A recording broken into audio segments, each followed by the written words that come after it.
તો રાજ્યમાં ટેકાના ભાવે ખરીદીની શરૂઆત થઈ છે। વહેલી સવારથી જ ટેકાના ભાવે મગફળી વેચવા માટે માર્કેટમાં ખેડૂતોનો ધસારો જોવા મળી રહ્યો છે।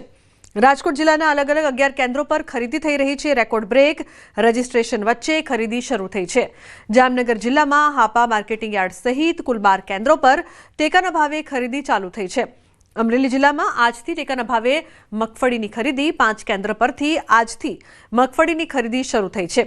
રાજકોટના જૂના માર્કેટ યાર્ડમાં ટેકાના ભાવે ખરીદીનો માહોલ છે। અમરેલી જિલ્લામાં ટેકાના ભાવે મગફળીની ખરીદીની શરૂઆત થઈ છે। સાવરકુંડલા એપીએમસી સહિત અન્ય જગ્યાએ પણ ખરીદી શરૂ થઈ છે। ગીર સોમનાથમાં પણ ટેકાના ભાવે ખરીદી શરૂ થતાં વહેલી સવારથી ખેડૂતો પાક લઈને પહોંચ્યા। જૂનાગઢમાં ટેકાના ભાવે ખરીદી શરૂ થઈ છે। કુલ 42 કેન્દ્રમાંથી 27 સેન્ટર પર ખરીદીની શરૂઆત થઈ છે।